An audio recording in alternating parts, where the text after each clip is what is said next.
Somebody who's in sales is always selling, and they will sell themselves to you. So that's always been our hardest roles to interview for and to recruit into that space. Buenos dias, Austen, and thank you for joining us today at Business Spotlight Series. Today, I am excited to introduce Austen Clark, CEO of Jera IT. Welcome, Austen. Well, thank you very much for the invitation, Javier. I'm looking forward to the conversation. It's a real pleasure.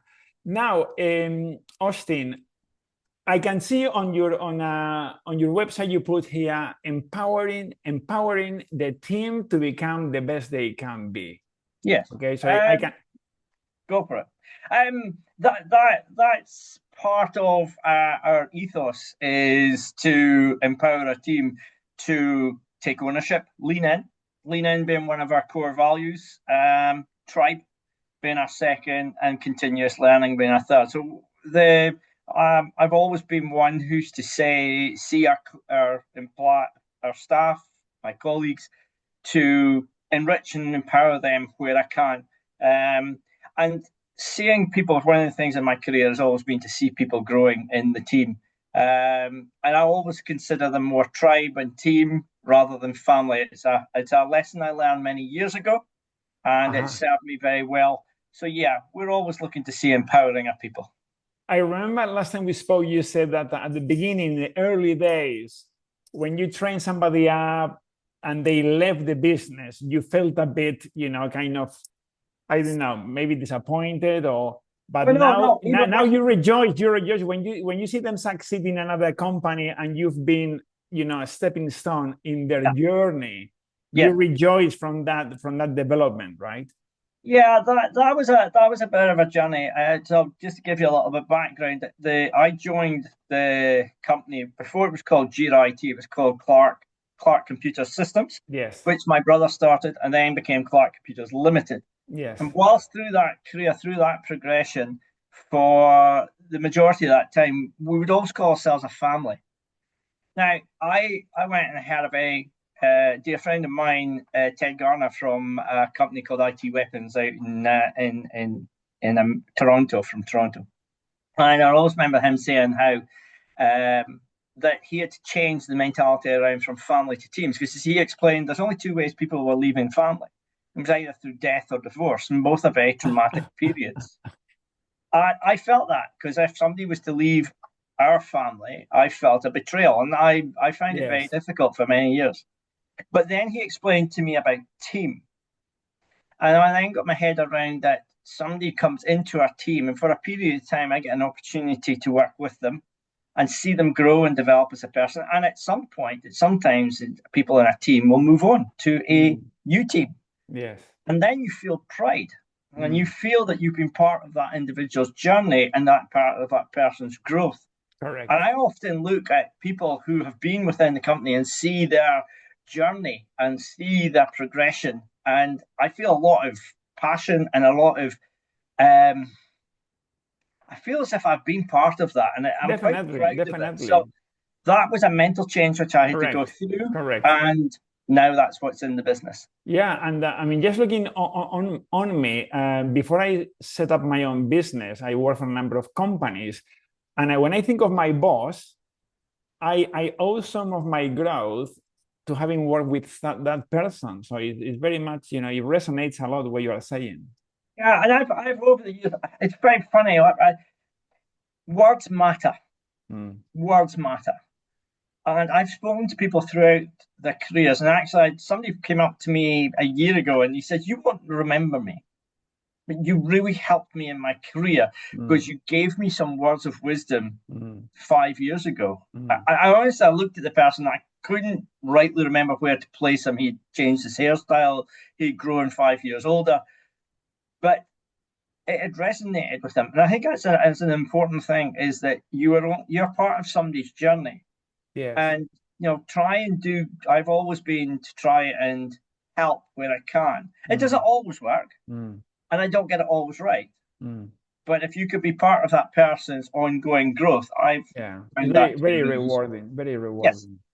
So, Austen, tell us, when you were at school, was running a business something you always wanted to do, or how do you end up running a business? Well, that's a really interesting question. No, the answer is I didn't start by thinking I was going to run a business.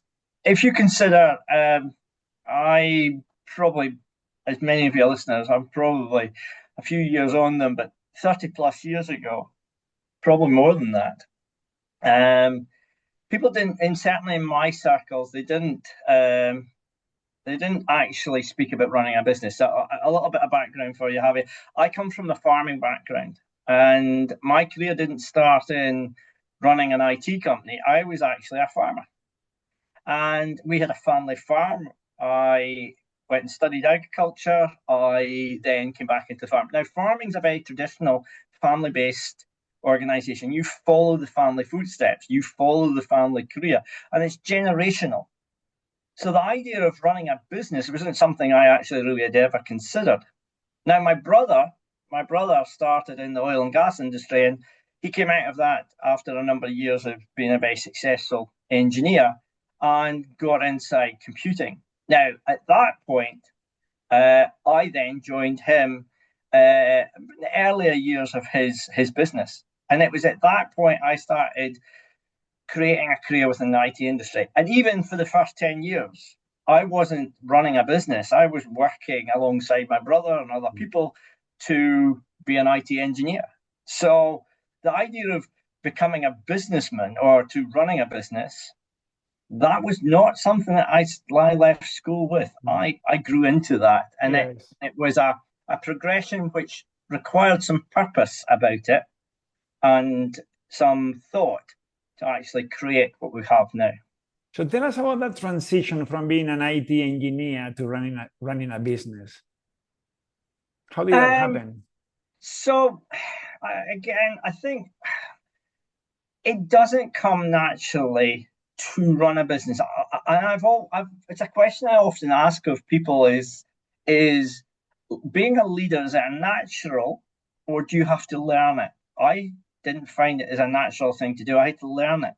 So I went out and I found my tribe, I found my community.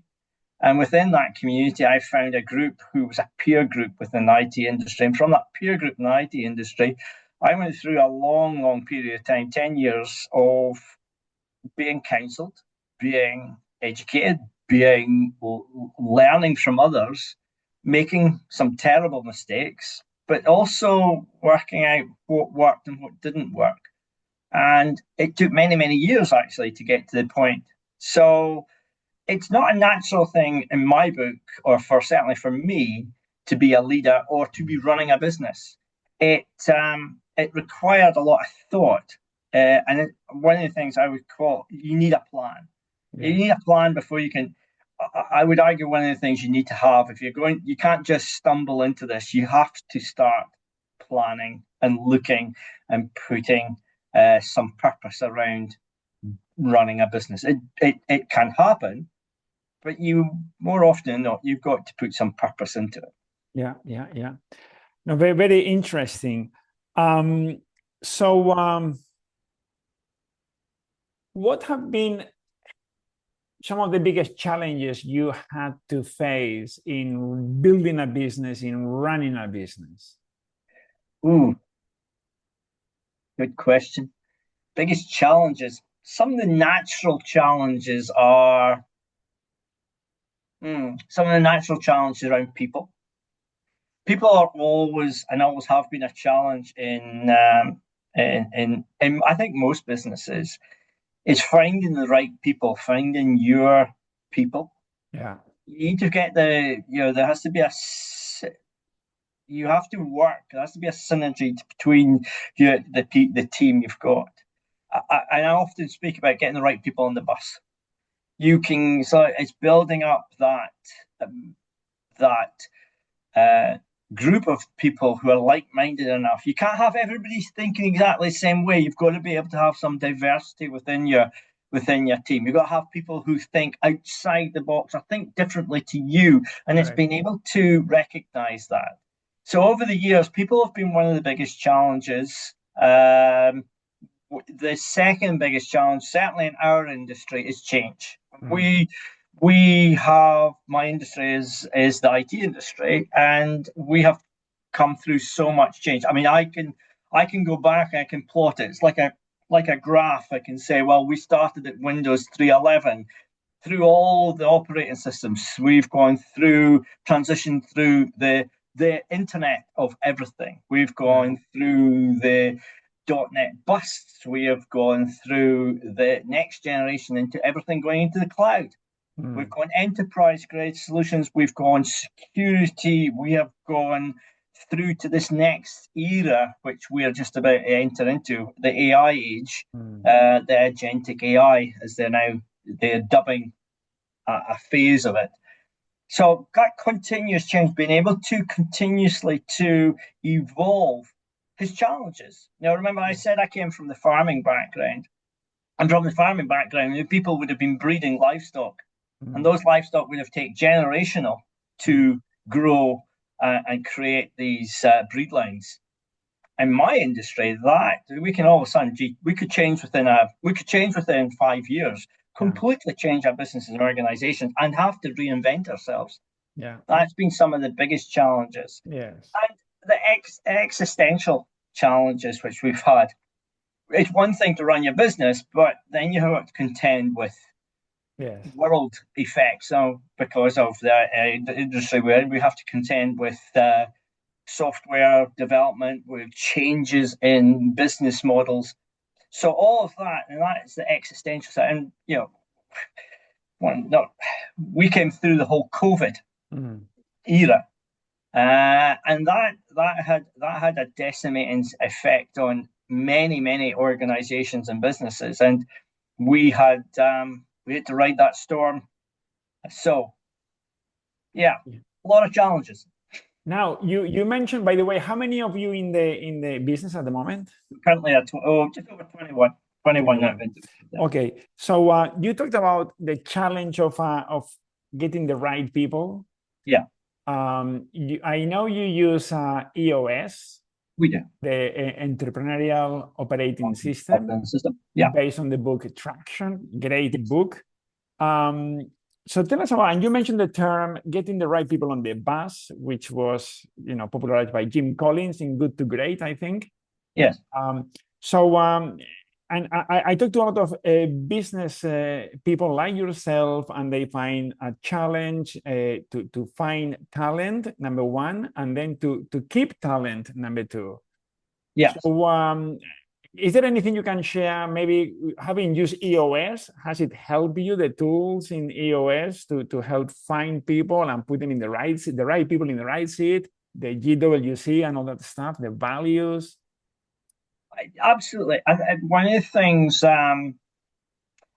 things you learn through the EOS platform and using the core values and GWC, get it, want it, capacity, is that when we are recruiting, and have been doing this for a number of years now, is that we recruit based on that. We used to, and did for many years, recruited on gut.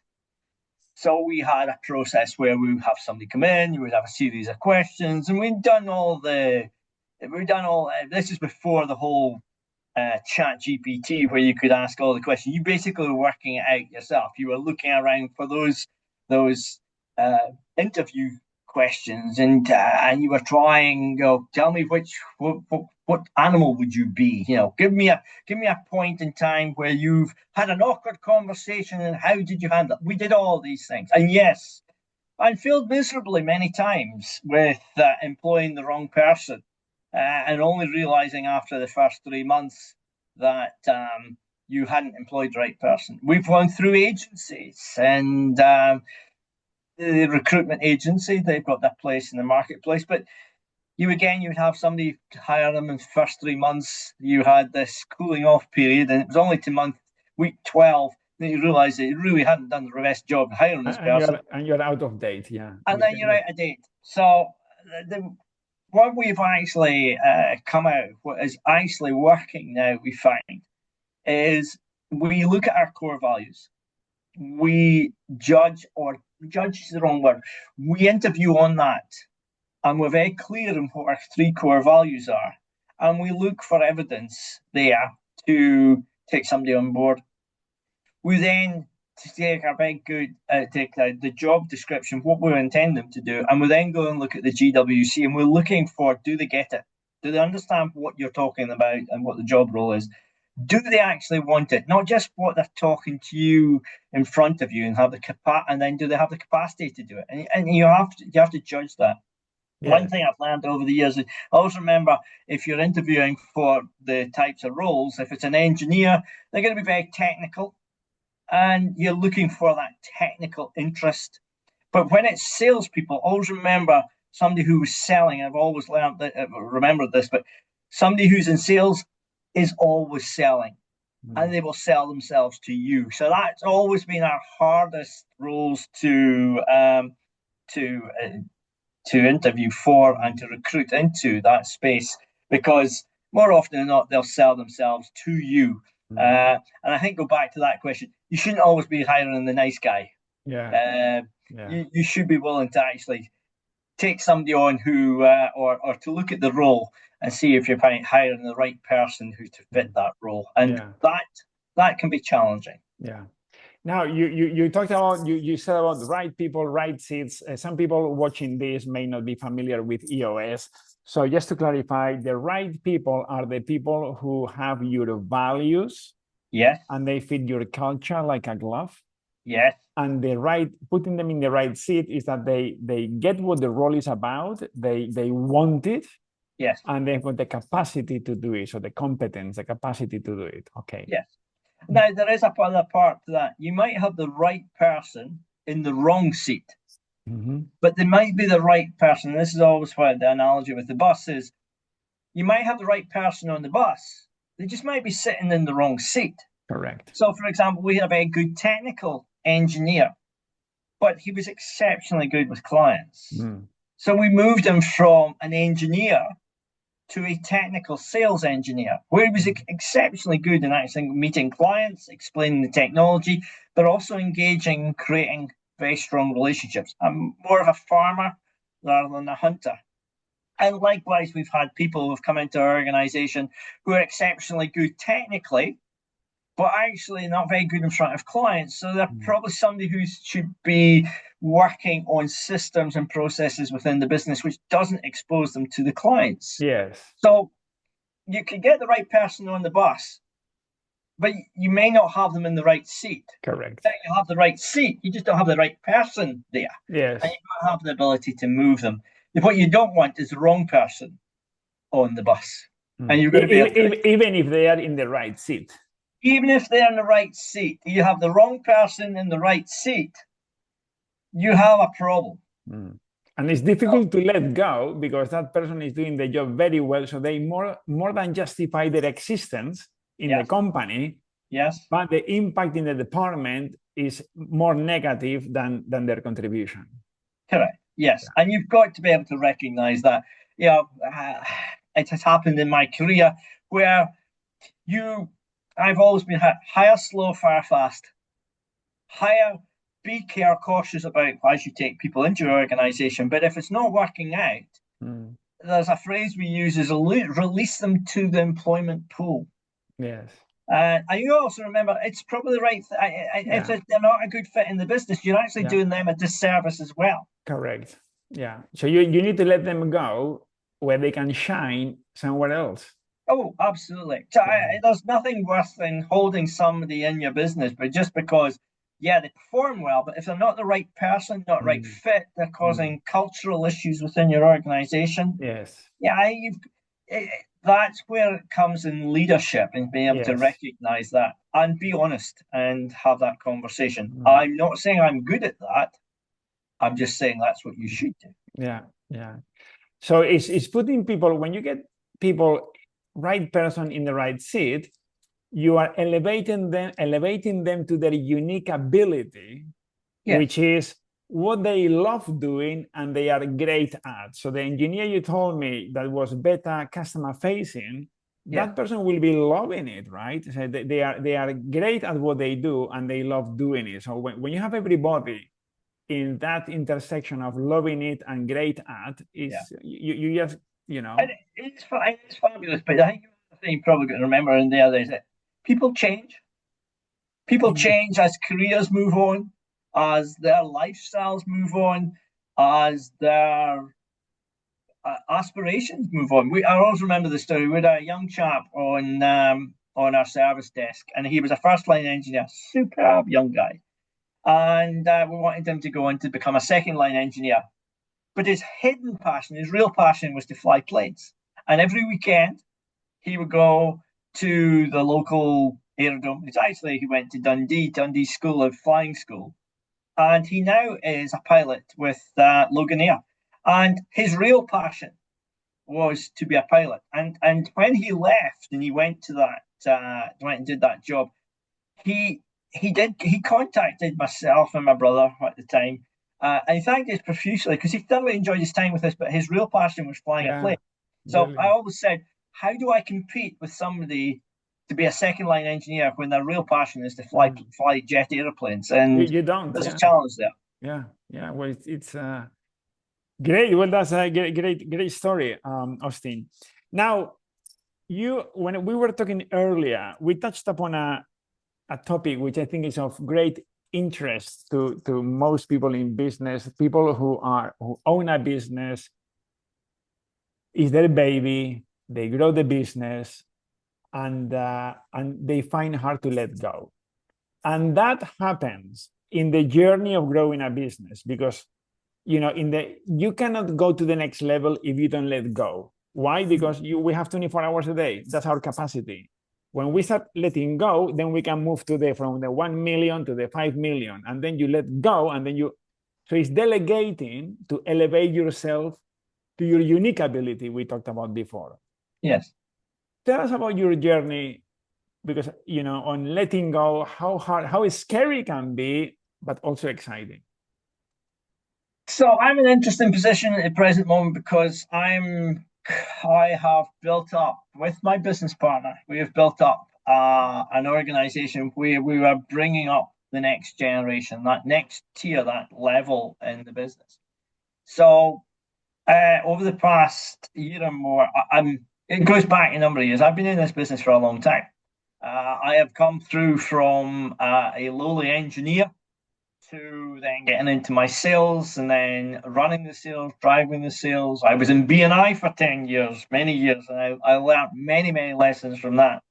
I got involved. I was the sales director of the company, and I then led through to the company where I became the managing director of the company. So I've progressed through the organization. I'm now at a stage in my life or a stage in my career that there's another set of management coming below me.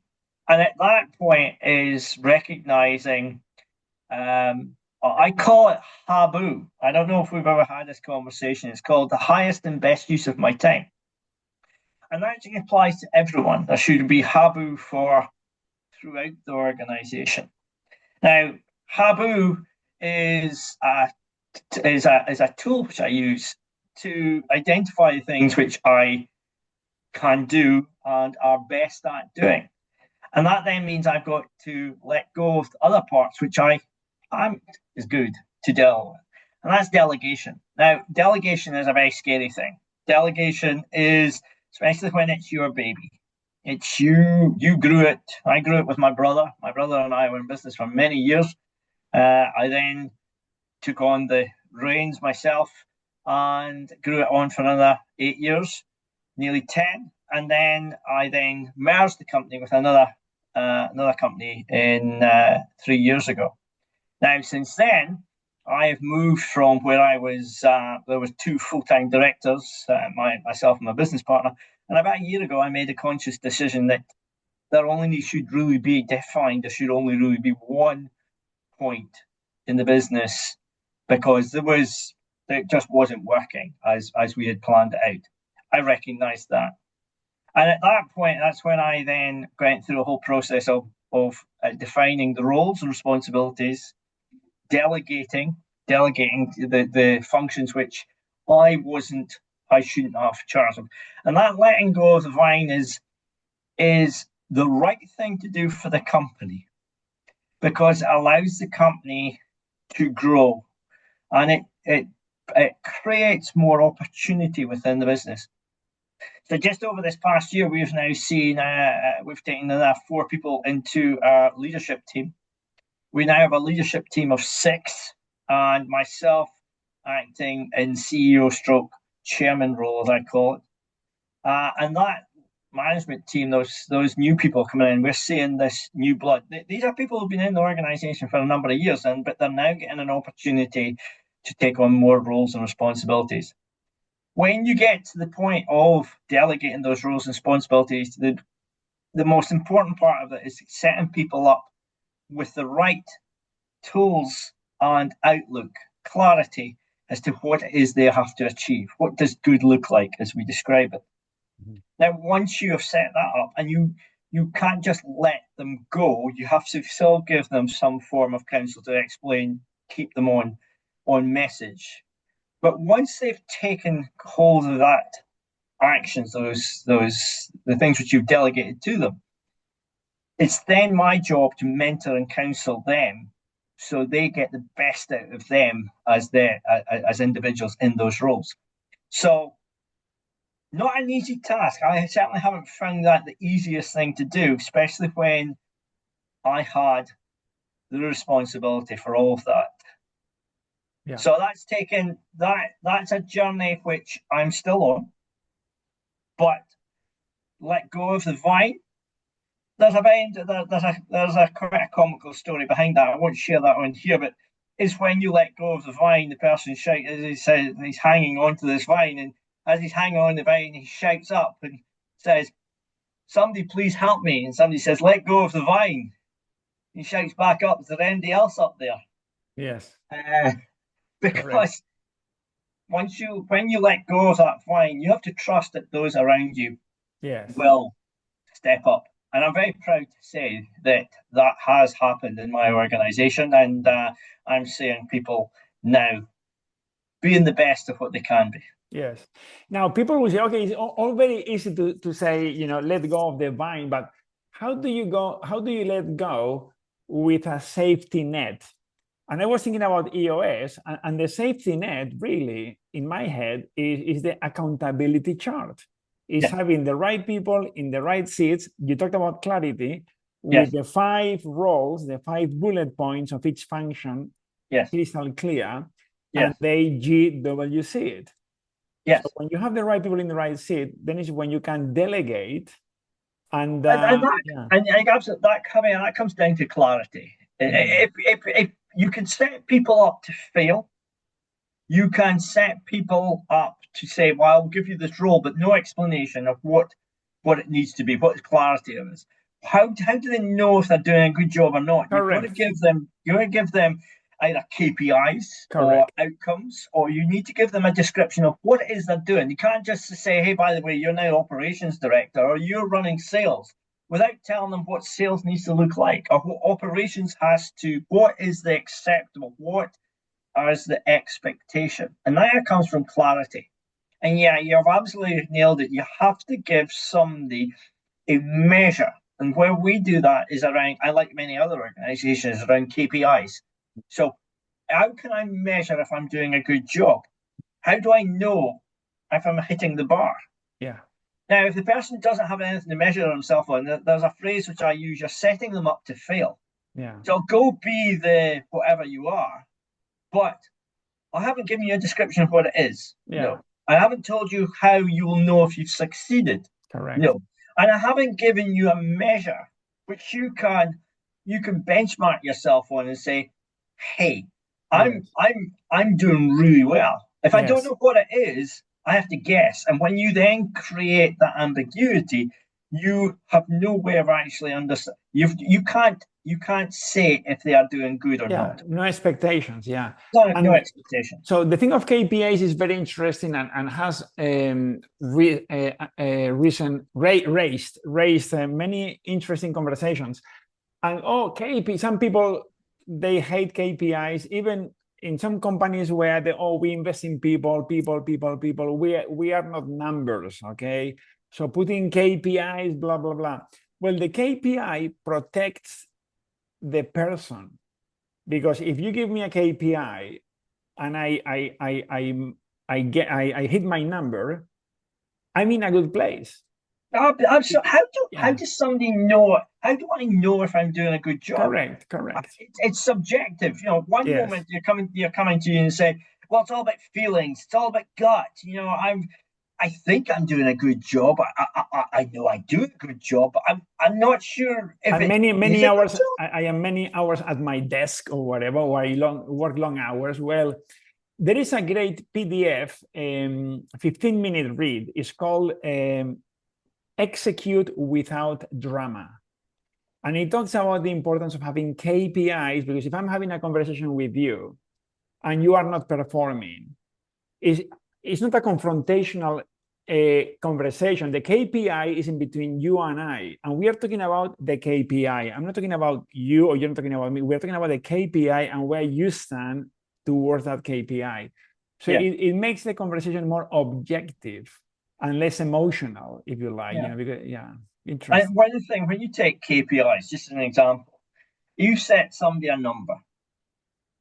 More often than not, I've seen this happen many times. You sit with the team and you say, tell me if you're not, tell me about your KPIs. Tell me your numbers, and they start with words, and they start talking.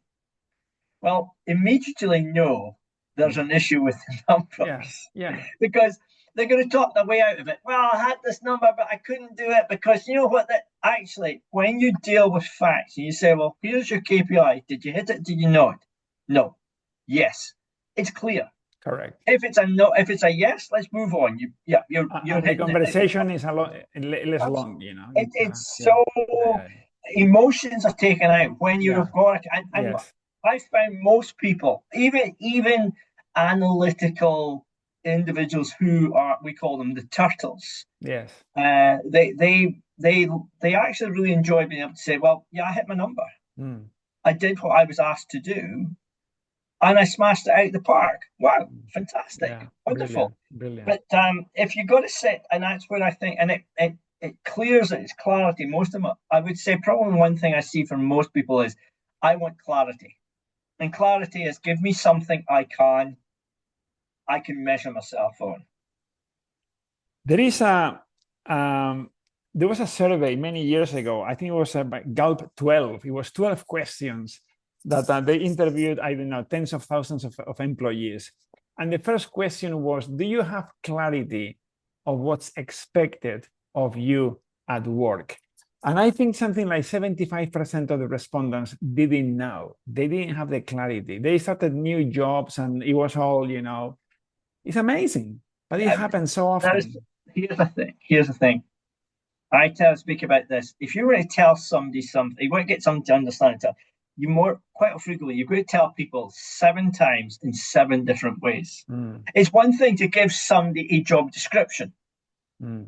but if you don't reinforce that with, say, a set of numbers which they've got to deal with, Yes, or you measure it, or you get them to present that to you, or they have to present it to their team, yes. people hear things in a different way. You and Mm. I tell you, I say to you, Yeah. Javi, this is what it is. I think I've been clear, but you don't hear it as clear as that. So I've been very clear around this in my, as we for example, around KPIs, we measure that, and we measure it visibly. We measure it on a weekly basis. Mm. We will review that on a monthly basis. We will look at that as part of your review process. Now, do we get it right all the time? No. But the fact of the matter is, we don't assume that we told you it once, that's it, it's done. And that's where clarity comes in there. You've got to give people reassurance and give Yes. them the evidence and make sure that they have got it. We used to call it the 5 questions of clarity, where you would tell somebody something, get them to repeat it back, ask Mm. them if they have tools to do their job, get them to explain to you whether or not there's anything missing or things we do, and then get them to commit to deliver. And we used to Mm. call it the 5 questions of clarity. Mm. Very good. Um, you talked about Tell us about your meeting pulse. How often do you meet with your leadership team to run the business?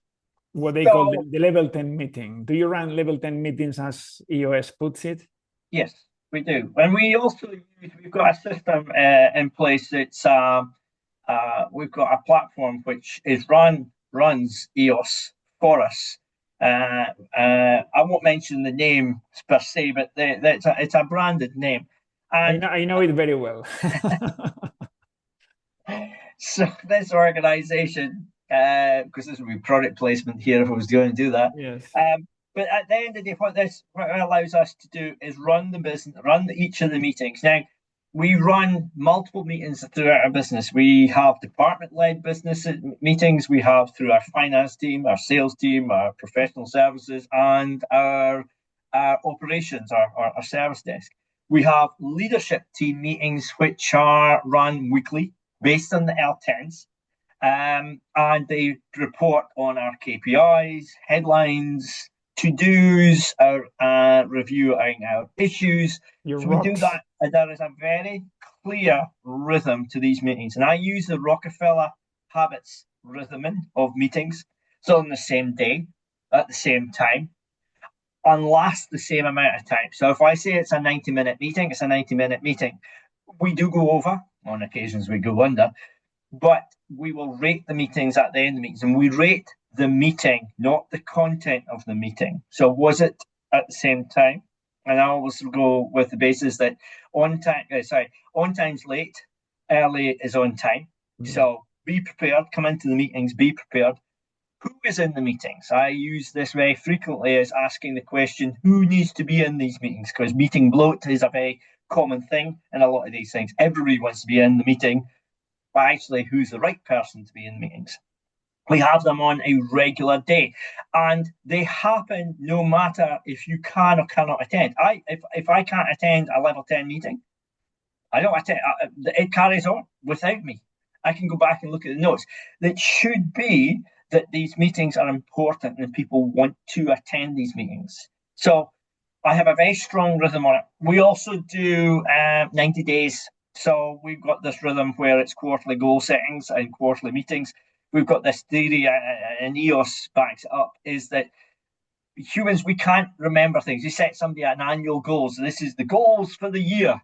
Do you remember the goals for the year? But if you break it down by quarter, I can deal with 12 weeks. I can deal with 90 days. And I can deal with that. So we break it down on a quarterly basis. We go off site every quarter and have a day with the whole management team completely separate from the business, so people can focus and concentrate. Brilliant. So we try and follow a lot of the EOS process, and our rhythm of meetings is. I'll give you an example. Here's one for you. My operations team have a daily huddle, and the daily huddle is at 9:37 each morning for 10 minutes. Why is it 9:37? It's just an odd enough time that you've got to remember it, or it comes up in your calendar, and they've got to be ready. It's not a 10 a.m. meeting. It's not a 9:30 meeting. It's a 9:37 meeting. And it's just that bit of quirk. And they all come on, 10 minutes. Everybody just gets a little bit of FaceTime, get back into the day for the week. You know why it is 9:37? Go on, because you play golf.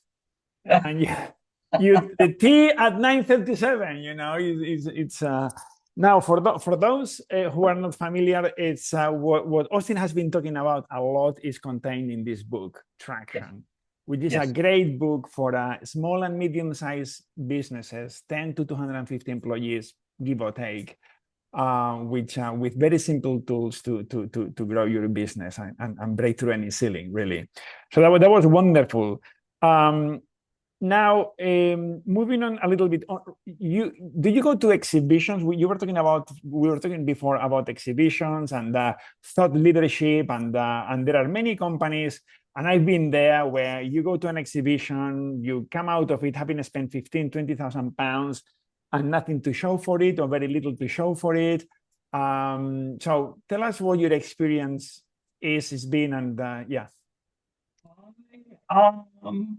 Probably one of the more experienced individual is attending exhibition. I'm almost addicted. Addicted is probably the wrong word. I get invigorated. I get very passionate around my industry and being around the community. I'm a very community focused individual. I spend a lot of time within my community, my tribe. I learn a lot. I take back nuggets. I take back opportunities. I keep myself current. So I attend, and I'm very selective around the events and exhibitions I go to. I plan it out. I plan out most of my events. A lot of people go to events because they'll say, "Oh, there's an event," and I haven't been to one of these events before, and they book themselves in, and probably 2 days or 3 days before they go, they work out, where they're going and what the hotel is, and they look at a little bit of the agenda. No, I do a huge amount of planning before every single event. I'm working out what the content is, what are the goals, what do I want to achieve out of this. So, for example, I'll go to an event. I'll say, for example, this last event, we were all being introduced to the next generation AI of the agentic AI, and I basically focused all my attention on what I was going to get and the outcomes I looked in for this. So I'm very focused on what I was doing. I then spent time looking at who was attending these events.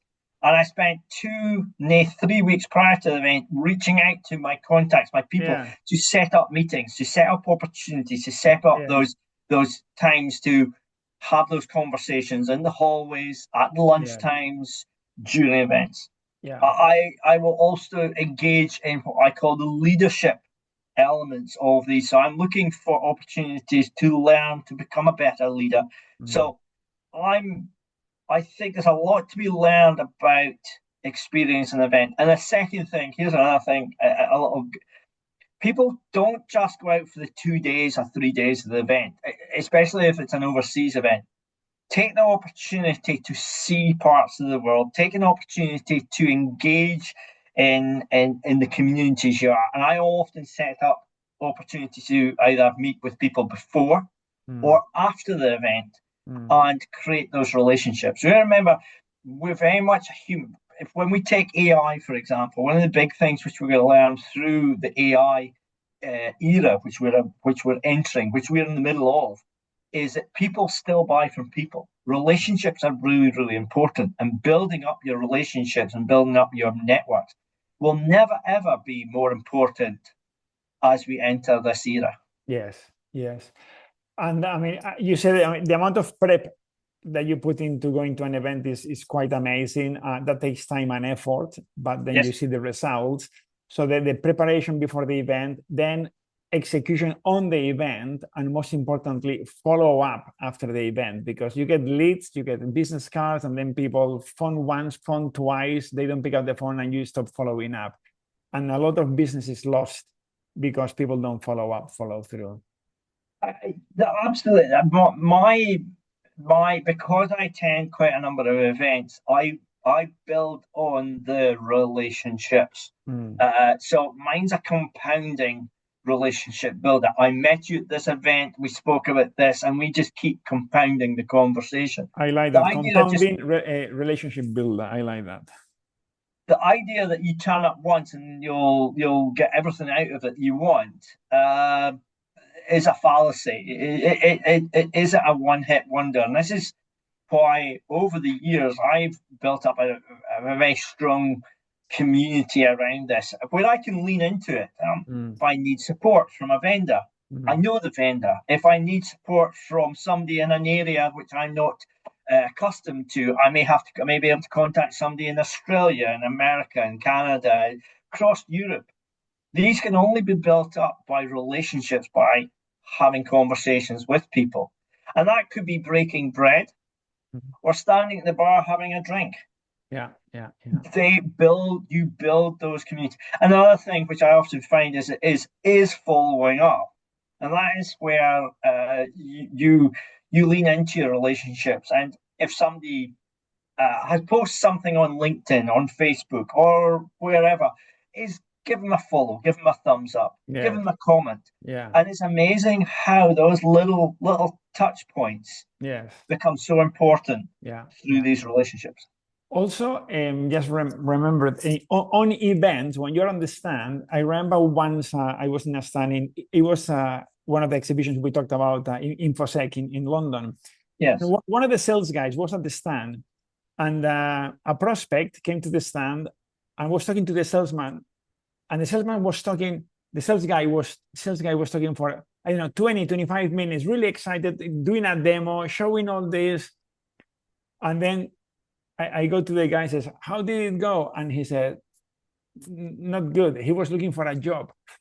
So you need to ask a qualifying question when somebody comes to see you at the stand, brother, because otherwise you can waste a lot of time talking to people who are not your prospects. Oh, So it's training the team, actually, to be at the stand, you know. I come from the other side. So I would often go into stands and I go and speak to, especially when I ever go to any events, especially in Americas. I would always first question I would always ask is, do you trade in Europe? Because quite a lot of products are just US based. And if the person says no, I'm just product is just based in the US, and I would say, have any intentions to diversify into Europe? No, we've got no intentions. At that point, to me, it was that was an out. Okay, well, there's no sense in me having this Correct. conversation You with move you. on. Yeah. So you qualify it. And the same thing for if you're standing on a stand. So I always had three really core things to me was around, oh, these are just core values, which I should never ever have to explain to somebody in my business: honesty, integrity, and respect. Mm, And what I always do the honesty to yourself, mm, honesty to your clients, and honesty to your colleagues. mm, Respect for yourself. You always act professionally to your colleagues as well. Have respect for your colleagues and have respect for the clients and that integrity. And what I mean by this is integrity is around professionalism. The reason I mention this is that there's no sense in standing on a stand with a supplier and trying to belittle them or trying to be cleverer than they are because yeah, I know so much more. Actually, they're there to help you. They're there to try and do the best by you. They're not just there to sell to you. Most of the people in my community, certainly in the SaaS world, is they want to empower me and my industry to be better. mm. And if we are better, they will be successful. So they're not just out there to sell, they want to. And if you can recognize, I often find that people who attend trade shows will often see it as a them and us scenario. And I've been I've trained a lot of people around that. I've educated a lot of people around that they remember this is a two-way conversation and they can only be successful when we're successful and they want us to be successful. So Yeah. to use that rather than I often see people that well all they're wanting to do is sell me more stuff, more stuff. Yeah. Yeah. Yeah. Yes, they are. That's the ultimate goal they've got, but they're not doing that because it's the only thing. They're doing it because they know that's what will make them successful is making you successful. Mm, So mm, that's part of my mm. education I do when I'm Yeah. speaking to my colleagues Yes. for attending events. Brilliant. So just wrapping up, two final questions. The first one is, do you what piece of advice would you give to your 18-year-old self? Two daughters, and my daughters are in their late 20s, and I often speak to them about their careers and what they're doing. And what I always never ever fails me to say is people at that age, especially when you're 18, that you've got all the world, you've got all the time in front of you. Everything is in front of you. You don't you I can just put it off forever. You know, I'm 18. What do I have? I don't have a care in the world. Live life. Live life. Gain experience. And I would certainly encourage a lot of people go and work. Go and work for a bigger company. Go and work for an enterprise. Go and learn.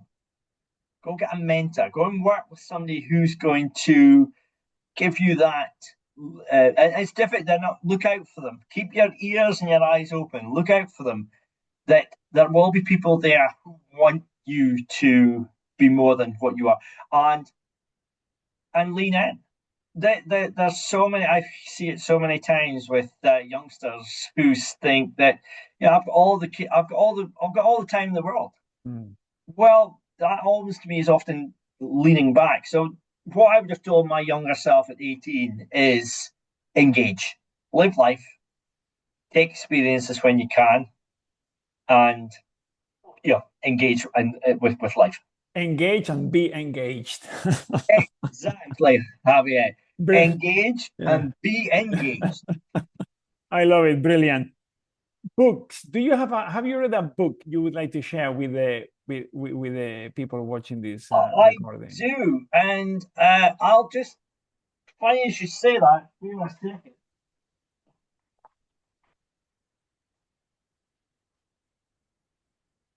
This is one I'm reading at the present moment. Good. I've got it there. Turning the ship around. Turn the ship around, and I'm really enjoying that one just now.